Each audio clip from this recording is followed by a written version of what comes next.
Me emrin e Zotit, mëshiruesit, mëshirbërësit, falënderimet janë për Zotin, krijuesin e botëve, paqja dhe bekimi qofshin mbi profetin Muhammed a.s., familjen e tij, shokët e tij dhe të gjithë ato të cilët e pasojnë rrugën e tij deri në ditën e fundit të gjykimit. Dita ose namazi i Kurban Bajramit është namazi i cili i bashkon besimtarët në një ritual i cili quhet kurbani, dhe kurbani do të thotë flijim ose sakrificë.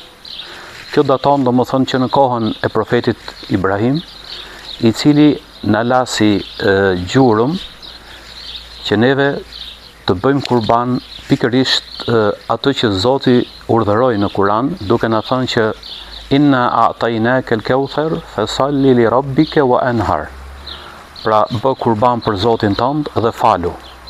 Kjo është festë e sakrificës, e cila nuk ndahet vetëm me familjen, por ajo shtrihet më gjerë në shoqërinë, në nevojtarët, po ashtu edhe tek varfrit. Dhe ideja ose si thosh mesazhi i kësaj feste të kurbanit është pikërisht që duhet festojmë gjithë. Të feston familja, e cila është baza e shoqërisë, pra të mlidhë njëri me tjetrin, të festojmë së bashku, po ashtu edhe njerëzit të cilët janë në nevojë që duhet i shikojmë ato edhe të hedhim syt tek ato, sepse janë edhe ato pjesë e shoqërisë, po ashtu edhe njerëzit e varfër të cilët nuk kanë mundësi. Prandaj kjo fest i bashkon të gjithë njerëzit për t'u afruar më shumë me Zotin, por për të qenë edhe njëri me tjetrin më human dhe më të bashkuar në këtë festë kaq të madhe siç është festa e Kurban Bajramit.